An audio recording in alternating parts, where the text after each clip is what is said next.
sind wir einfach mal der Dieb und lösen entsprechend Alarme. Ach krass, ja okay.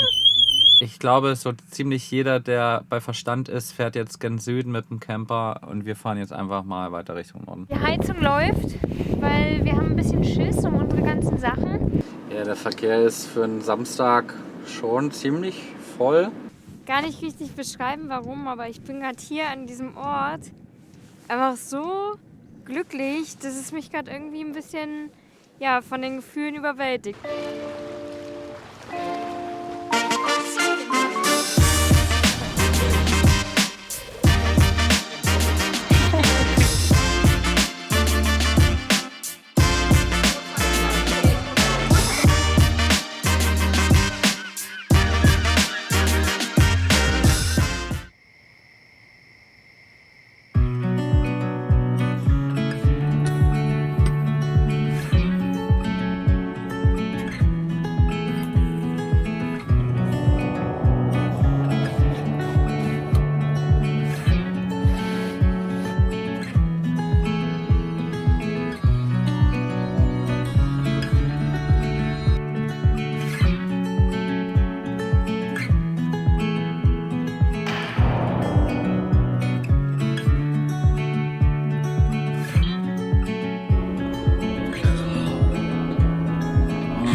Guten Morgen. Es ist noch relativ früh, Montagmorgen, und heute ist endlich unser Termin, für den wir jetzt auch noch extra nochmal nach Deutschland gekommen sind. Und zwar, Trommelwirbel, Pablo wird sicher gemacht. Wupp, wupp. Ich habe es auch aus dem Bett geschafft. Es war doch ein bisschen wärmer im Bett als außerhalb vom Bett heute, aber naja, das ist halt November. Wir hatten ja schon mal erwähnt, dass wir mit unserer Security-Einheit in Pablo aktuell noch nicht so zufrieden sind. Im Prinzip haben wir nichts außer dem Spexy, also dem Spexor. Deswegen war uns da relativ schnell bewusst, dass wir da was machen müssen. Und was wir da genau machen, das zeigen wir euch heute, weil wir haben heute einen Termin bei Karatec in Landau. Das ist im Süden von Rheinland-Pfalz. In der Pfalz, genau. Es ist eine halbe Stunde von Karlsruhe, würde ich mal sagen. Das Coole ist, wir sind hier gestern Abend schon hergefahren und stehen jetzt hier im Gewerbegebiet, 5 Minuten von Karatec entfernt, 2 Minuten wahrscheinlich. Kackend dreist einfach vor der Haustür geschlafen sozusagen. Wir freuen uns riesig auf den Termin. Wir haben Karatec auf dem Caravan-Salon in Düsseldorf kennengelernt, hatten da schon ein super nettes Gespräch mit dem Geschäftsführer und nehmen euch heute einfach mal mit, mal gucken, was wir euch ein bisschen zeigen können. Und ich glaube, wir beide freuen uns richtig, richtig doll, dass Pablo dann sicher ist, weil ab und zu hat man da schon ein mulmiges Gefühl und ja, wenn man so viel Geld da reingesteckt hat und Liebe und Fleiß, dann sollte das auf jeden Fall sicher sein. Gerade wenn man so Länder hat wie Italien, Spanien, vielleicht auch Griechenland, das sind einfach schon die Touri-Regionen, da ist einfach schon immer Einbruch und auch Diebstahlgefahr. Aber selbst in Deutschland, also wir haben es leider auch auf unserer Reise von einigen anderen Reisenden gehört und es ist natürlich super ärgerlich und ich meine, Pablo ist alles, was wir jetzt an Eigentum, sage ich mal, noch haben, das ist unser Zuhause. Wenn das jetzt natürlich geklaut wird oder zerstört wird, dann stehen wir erstmal blöd da. Deswegen freuen wir uns richtig auf den Termin mit Karatec. Ich würde sagen, jetzt fahren wir erstmal die riesenlange Strecke los. Ich kann es euch mal zeigen. Ich weiß nicht, ob man es sieht. Orangene Schrift auf dunklem Untergrund. Da vorne ist es schon. Es sind jetzt 200 Meter sind es vielleicht doch.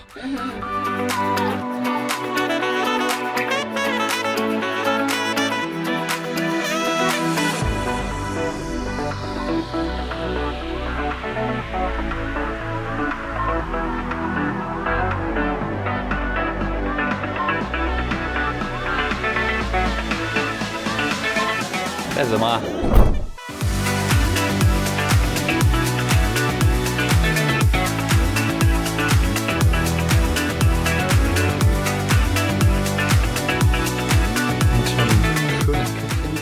Und hatten das erste Beratungsgespräch mit den Beinherr Schäfers. Das ist ein Familienunternehmen, was ich persönlich auch immer mega cool finde, wenn dann so Vater und Sohn beispielsweise zusammensitzen und beide überzeugt von einem Unternehmen und einem Produkt sind. Ja, ganz passioniert darüber reden. Das ist immer ganz cool, wenn man das sieht. Und dass das dann auch, die Passion schon so in die nächste Generation weitergegeben wird. Wir haben jetzt eine erste Beratung bekommen, waren schon mal an Pablo, haben aufgenommen, welche Teile jetzt bei uns verbaut werden, womit wir uns am Ende auch sicher fühlen, was uns da auch wichtig ist, was abgesichert werden soll. Das zeigen wir euch später nochmal im Live-Test quasi. Es wird, glaube ich, ein System, was auch relativ easy zu handeln ist, was für uns irgendwie mit die Prio eigentlich ist, finde ich. Weil, wenn man ehrlich ist, wenn das System erstmal 50 Schritte braucht, bis es aktiviert ist, dann ist es kein gutes System.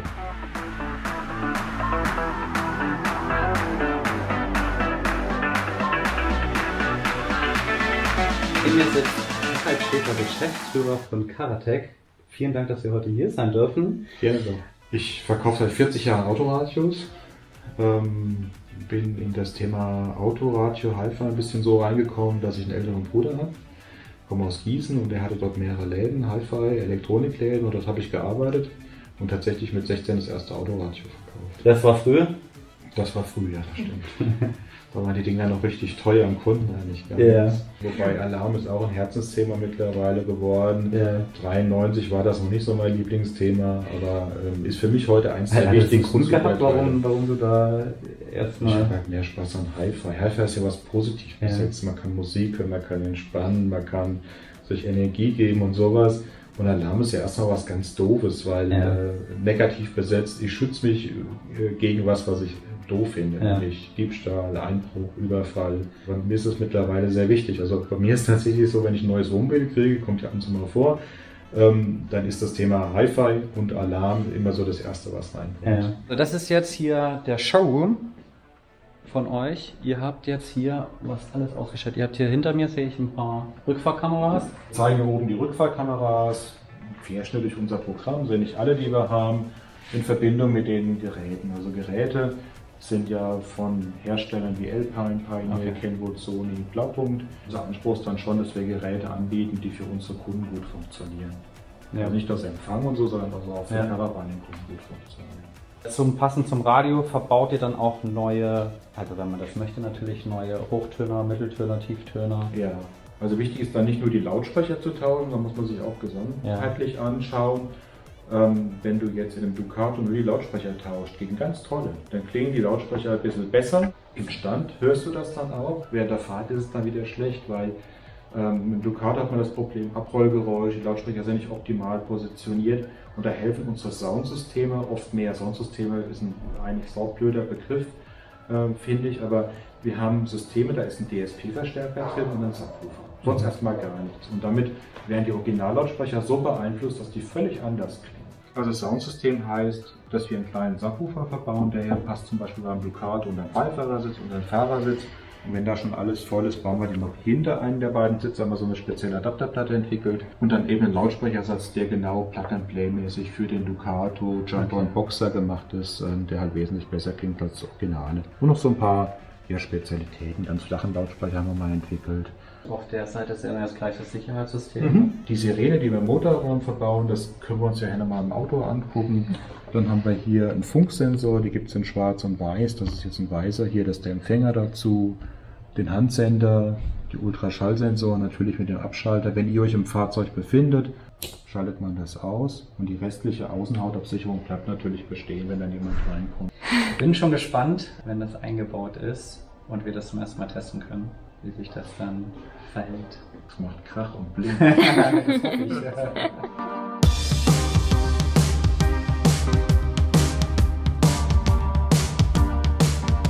Wir haben immer eine Alarmanlage mit einer Innenraumüberwachung. Wenn jemand die Scheibe einschmeißt, dann soll es einen Alarm geben. Es ist wichtig, früh Alarm zu geben, deswegen ist diese Innenraumüberwachung wichtig. Da gibt es so ein bisschen das Vorteil, dass die Fehlalarme macht, aber wir garantieren, dass das Fehlalarm frei ist. Die macht einfach keine Fehlalarme. Natürlich, wenn ich mich im Fahrzeug bewege, kann ich die ausschalten. Ganz einfach, ganz intuitiv ist das Thema erledigt. Eine Wegfahrsperre finde ich super wichtig. Die Anzahl der gestohlenen Fahrzeuge ist sehr, sehr niedrig im Moment, unter 10.000 erstmals in Deutschland. Auf der anderen Seite sind aber ungefähr 10% dieser gestohlenen Fahrzeuge Wohnmobile. Also die Menge ist deutlich nach oben gegangen mit einer Steigerung von fast 32%. Also da sollte man was tun und nicht nur Einbruch, sondern auch das Thema Fahrzeugdiebstahl berücksichtigen. Also ganz wichtig, ich glaube, das weiß jeder, eine Aufbautür von einem normalen teilintegrierten oder voll integrierten Wohnmobil ist ganz, ganz schnell geöffnet. Es gibt Master Keys dafür. Und mir ist es einfach wichtig, wenn ich im Wohnmobil drin liege, wenn ich schlafe, möchte ich mitkriegen, wenn da jemand rein will. Ja. Und normalerweise, die Leute sagen immer, Alarmanlage interessiert keinen mehr. Ja, das kann sein, ich will mich auch nicht mit dem Dieb anlegen. Es geht aber darum, dass den Dieb interessiert. Der Dieb will nicht auffallen, der soll einfach abhauen, wenn die Alarmanlage tönt. Es gibt von Vodafone Automotive ein sehr einzigartiges Diebstahlortungssystem. Das ist mehr als ein GPS-Tracker. Ein GPS-Tracker sagt mir ja nur, mein Auto ist da und ich bekomme eine Information, wenn ein Alarm ausgelöst wurde von der Alarmanlage. Was passiert aber danach? Und da geht eben bei Vodafone das System weiter, dass ein Alarmsendernetzwerk in über 40 Ländern dahinter steht. Wenn das Fahrzeug gestohlen ist, kann ich auf den Knopf drücken, kann sagen, mein Auto ist weg, kümmert euch drum, beschafft es wieder und das funktioniert in aller Regel auch. Es versucht jemand bei mir einzubrechen. Erstmal muss er die Hürde überwinden, dass das Ding wirklich laut ist, dass es blinkt. Dann könnte er losfahren, aber ich bekomme natürlich sofort eine Info an mein Handy gesendet. Hallo, da versucht jemand einzubrechen. Und dann kann ich noch im nächsten Schritt sagen, hey, Vodafone, kümmert euch drum, da hat hier gerade jemand versucht, mein Wohnmobil zu klauen oder ist damit weggefahren oder was weiß ich. Genau. Und es gibt noch einen Schritt vorher, nämlich, dass der hat es geklaut, ist damit weggefahren. Wir machen es dem Dieb natürlich erstmal schwerer, dadurch, dass wir eine zusätzliche Wegfahrsperre noch einbauen. Okay. Also die kommt ja auch noch hinzu. Ja. Wenn jemand jetzt Interesse hat, wie wendet er sich denn am besten an euch? Also entweder man kommt vorher mal vorbei bei uns und lässt sich dann nochmal beraten. Wir können an einem Fahrzeug zeigen, wie die Alarmanlage funktioniert. Auch wie das mit der Diebstahlortung funktioniert, was passiert, wenn ich einen Alarm auslöse, was wird wo eingebaut. Vorzugsweise auch vorher mal anrufen bei den Kollegen und einen Termin ausmachen, auch für eine Beratung. Weil es uns ganz wichtig ist, egal was es ist, ob es eine Navigation ist oder ein Fernseher oder Internet oder eben Sicherheit, dass wir vorher mit den Leuten reden, dass wir erklären, was geht, was sinnvoll ist, was nicht geht, weil es einfach individuell ist. Die Leute haben unterschiedliche Ansprüche und das ist schon unser Anspruch, dass wir wirklich bedarfsorientiert beraten und das braucht halt einfach Zeit. Sehr cool. Falls euch das ganze Thema interessiert, unten in der Videobeschreibung findet ihr alle Infos, alle Links.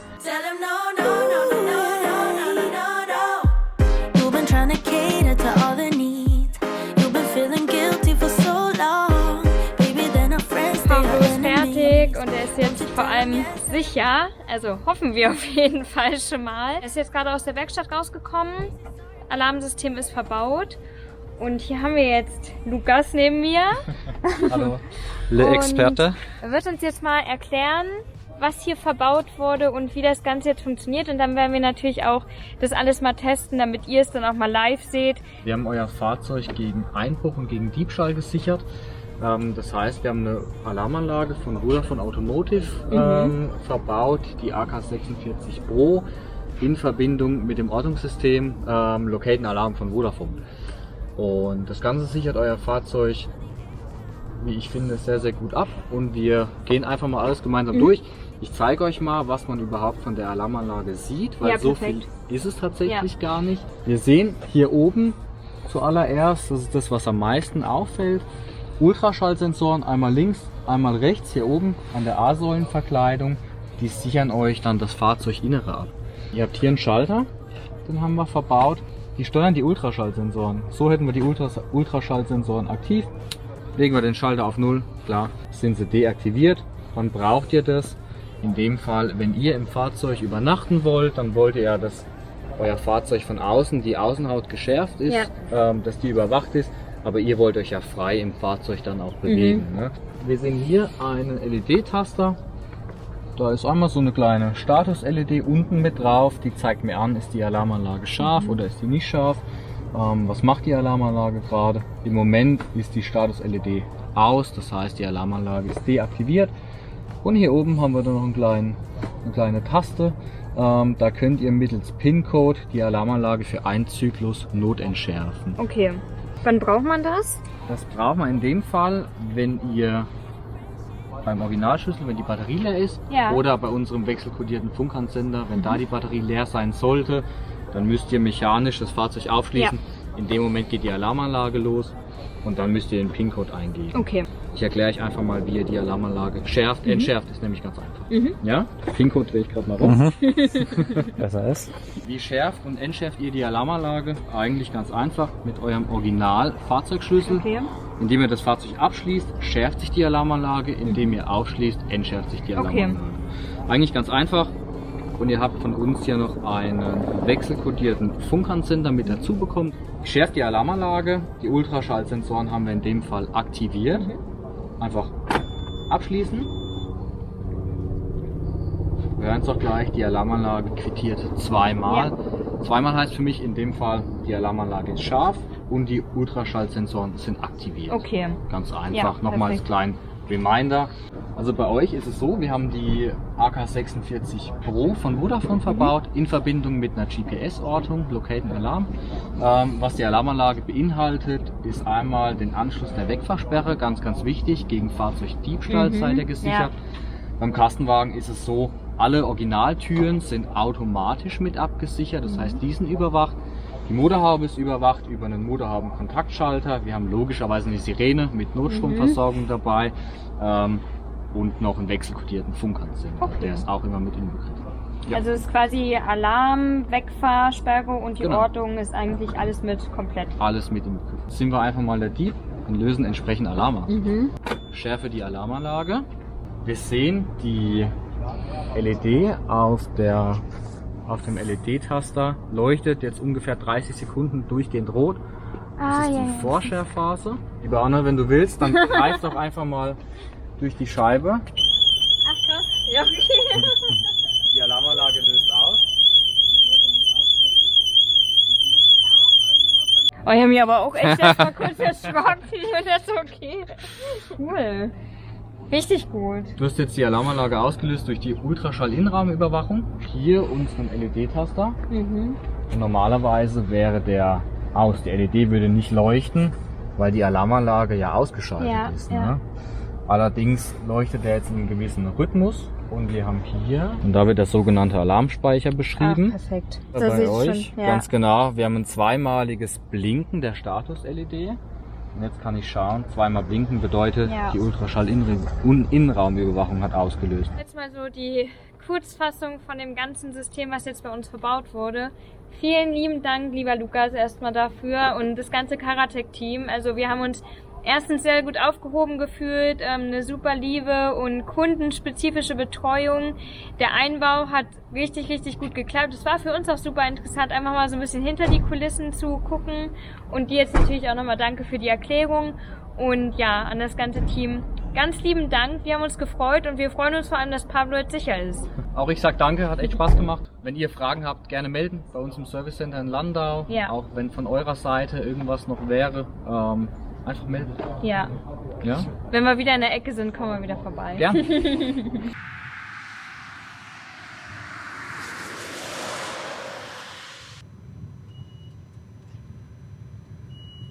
Unser Alarmanlagensystem ist eingebaut. Wir machen uns jetzt auf den Weg weiter Richtung Norden und befinden uns gerade im Harz. Und es ist einfach mal die krasseste Suppe. Es ist alles neblig. Man sieht gar nichts mehr. Also keine 50 Meter. Es ist so richtiges mieses Novemberwetter, wie man es im Harz vermuten würde. Der eigentliche Plan war ja, dass wir nach dem Alarmanlageneinbau gern Süden fahren. Wieso wir jetzt aber im Harz sind und weiter Richtung Norden fahren, wie es Fabi gerade schon gesagt hat, werdet ihr euch jetzt wahrscheinlich auch fragen. Dazu aber später nochmal mehr. Die Fahrt geht jetzt auf jeden Fall weiter Richtung Norden. Wir besuchen jetzt als erstes mal Fabis Oma. Yes. Und danach noch meine Eltern. Und dann geht es nochmal nördlicher. Ihr könnt ja mal eine Vermutung aufstellen, wo es hingeht für uns. Ein bisschen abgefahren. Ich glaube, so ziemlich jeder, der bei Verstand ist, fährt jetzt gen Süden mit dem Camper. Und wir fahren jetzt einfach mal weiter Richtung Norden. War nicht so geplant. Machen wir trotzdem und mal gucken, wer errät, wo es hingeht. Jetzt fahren wir hier erstmal weiter durch die neblige Harzlandschaft. Oh, hallo. Ja, machen uns einen gemütlichen Herbstnachmittag mit Fabis Oma, oder? Yes. Aber schon echt vorsichtig fahren.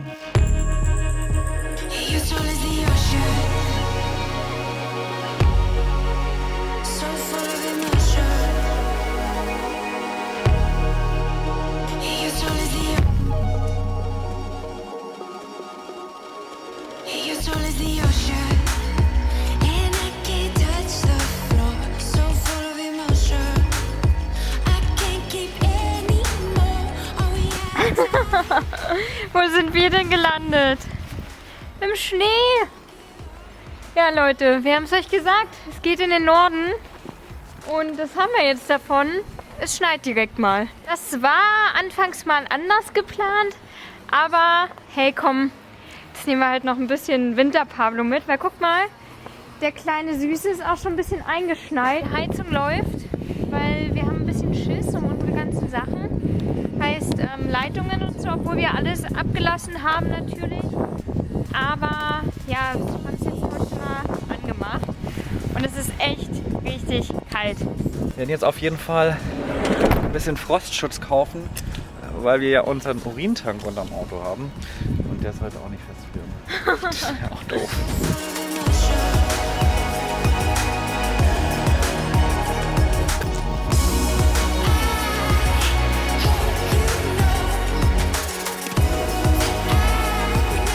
So, tatsächlich die erste Nacht, wo wir ja, die Heizung bei Pablo laufen lassen. Wir sind uns ein bisschen unsicher bei den Temperaturen jetzt, wie unser Wassersystem darauf reagieren wird. Vorsichtshalber machen wir die jetzt auf die geringste Stufe. Gucken nachher nochmal, bevor wir schlafen gehen, denke ich. Und morgen fahren wir dann auch schon weiter. Weiter in den Norden. Gott. Aber irgendwie haben wir auch echt Lust drauf. Ja, irgendwie habe ich auch Bock drauf, aber das Wetter ist jetzt schon, natürlich ist es November, da kann es schon mal schneien. Aber es war jetzt halt einfach so lange so warm, deswegen ist das jetzt schon ungewohnt, muss ich sagen. Ja, und da freue ich mich tatsächlich schon ein bisschen drauf. Ich habe auch extra meine Winterjacke jetzt mit eingepackt und Mützen haben wir, Handschuhe habe ich heute noch gekauft. Also wir sind gewappnet. Wir sind gewappnet. Pablo ist garantiert nicht konzipiert, um in den Norden zu fahren. Deswegen bin ich mal gespannt, wie gut er sich schlägt. Kleiner Hundi. Ich finde es übrigens super, dass einige geschrieben haben, man darf ruhig jedem Lebewesen Hallo sagen. Echt?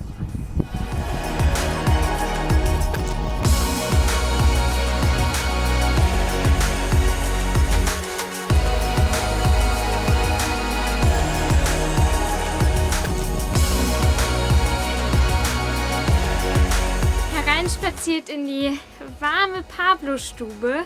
Wir haben es uns hier schon richtig schön warm gemacht, damit es jetzt nicht total ausgekühlt ist, wenn wir losfahren.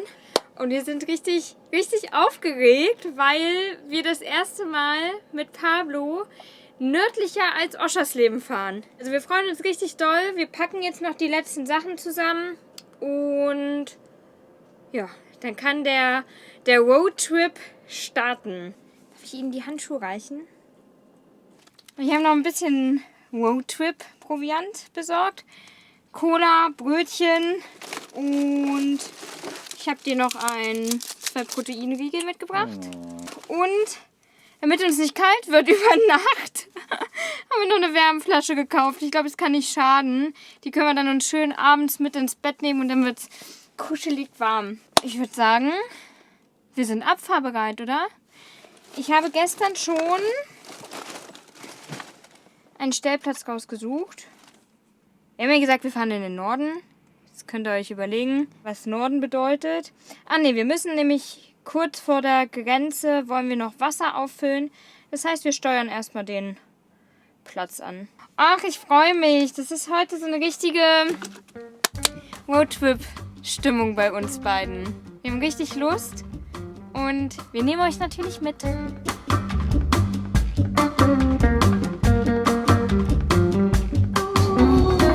Stau! Zum Glück hier nicht.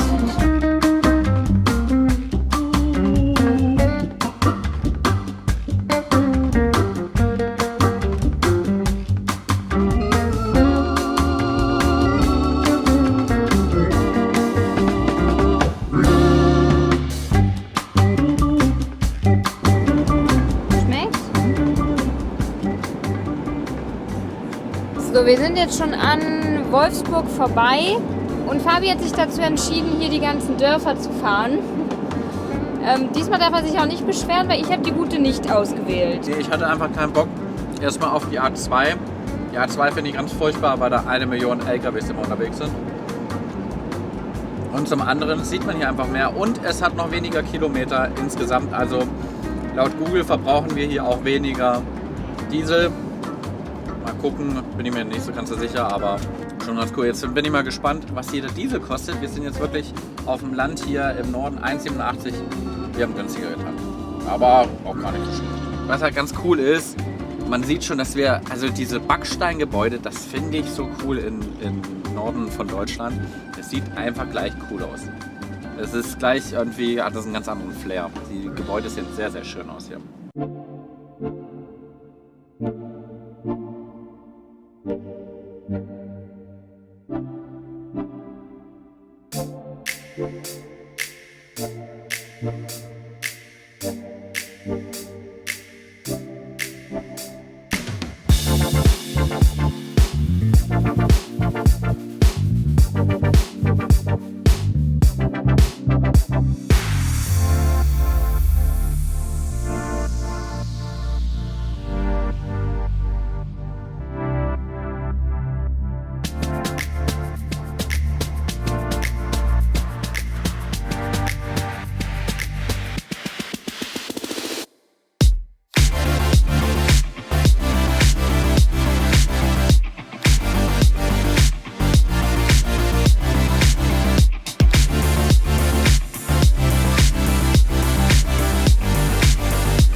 Ja, der Verkehr ist für einen Samstag schon ziemlich voll, aber ja, mein Gott, also es ist eine deutsche Großstadt, es ist voll, aber es ist organisiert.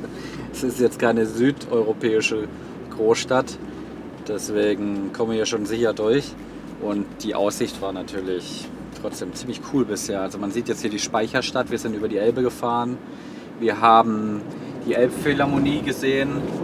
Zumindest von Weitem.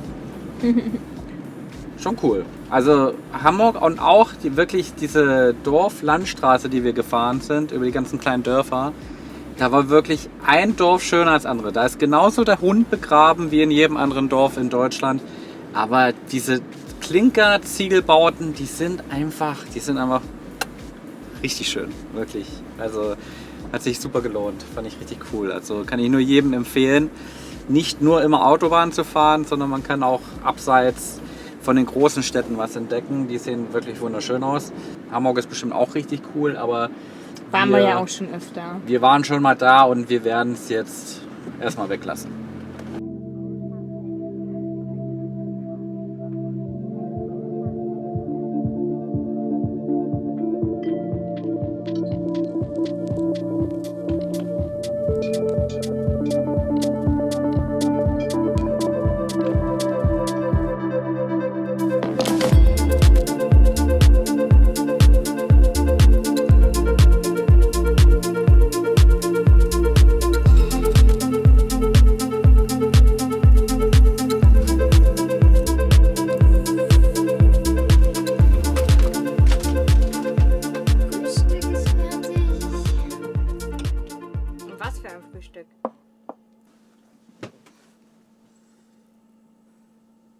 Schlechter.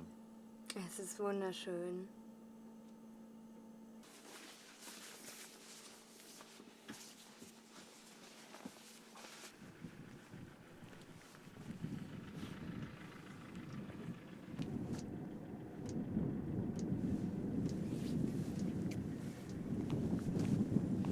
Ich kann es gar nicht richtig beschreiben, warum, aber ich bin gerade hier an diesem Ort einfach so glücklich, dass es mich gerade irgendwie ein bisschen von den Gefühlen überwältigt. Ich kann es nicht beschreiben.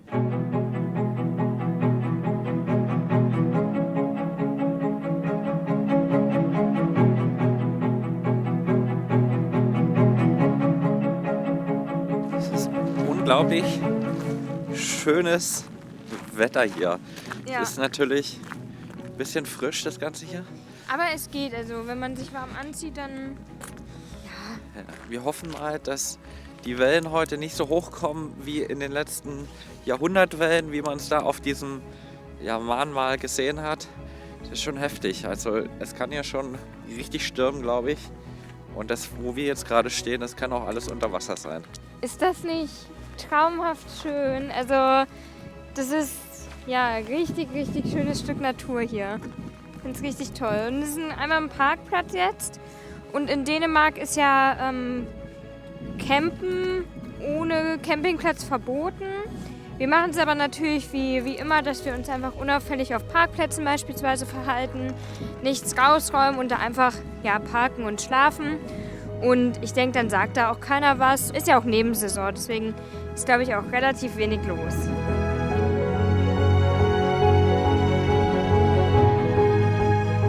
Okay, das wollen wir nicht auf Video haben, wie ich hier ausrutsche. Muss man schon ein bisschen aufpassen, das ist natürlich alles schlammig. Ich glaube, da werden wir die nächsten Tage das eine oder andere Mal unsere Schuhe putzen dürfen.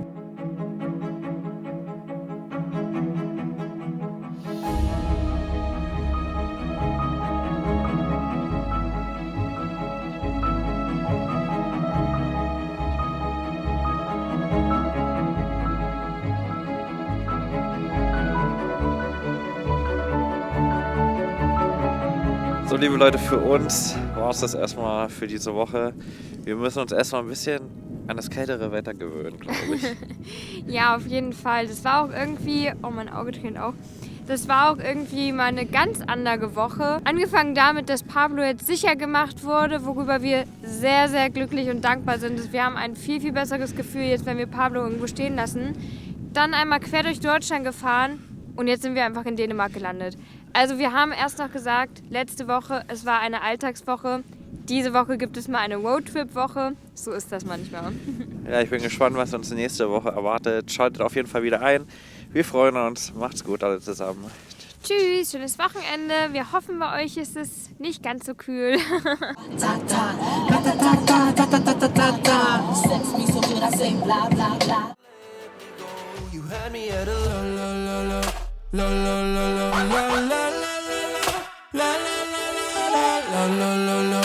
La